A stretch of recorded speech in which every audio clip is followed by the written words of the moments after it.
Crystal ধূসর রঙে ঢেকে আছে চারিদিকে, এক অদ্ভুত নীরবতা। মনে হচ্ছে সন্ধ্যা নেমে আসছে, অথচ এখনো দুপুর 12টা বাজে মাত্র। হালকা গুড়ি গুড়ি বৃষ্টি পড়ছে। এই বৃষ্টির ফোঁটা যেন আরো বেশি শান্ত করে দিয়েছে প্রকৃতিকে। এমন আবহাওয়া আমরা বেরিয়ে পড়েছি ইছামতি বিলের উদ্দেশ্যে।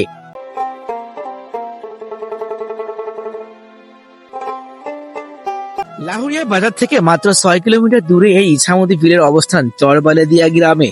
চাইলে আপনি আপনার পরিবার বা বন্ধু বান্ধব নিয়ে খুব সহজেই ঘুরে আসতে পারেন এখান থেকে।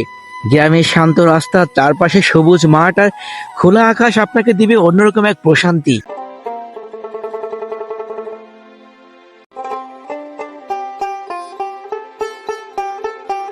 ইছামতি বিলে এলে প্রথমে চোখে পড়বে পানির উপর ভেসে থাকা শাপলার পাতার লাল সাদা শাপলা ফুল। দূর থেকে দেখলে মনে হবে পানির বুকে ছড়িয়ে আছে রঙিন স্বপ্নের মেলা। চারপাশে সবুজের সমারোহ, ধান ক্ষেত, পাট ক্ষেত, তাল গাছ, সব মিলিয়ে অপূর্ব এক প্রাকৃতিক দৃশ্য। হালকা বাতাসে পাটের গন্ধ ভেসে আসছে, মাটির গন্ধ মিশে যাচ্ছে বৃষ্টির ফোঁটার সাথে।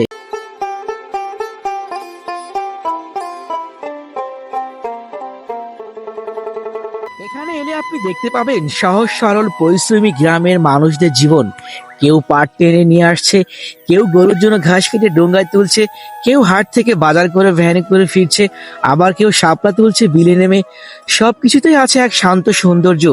মনে হয় এটাই প্রকৃতির আসল রূপ, নিস্তব্ধ, সরল আর সত্য।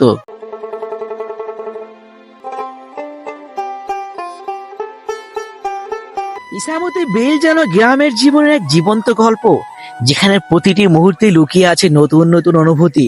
শহরের ব্যস্ততা আর কোলাহল থেকে দূরে প্রকৃতির এই কোণেই লুকানো আছে জীবনের আসল শান্তি।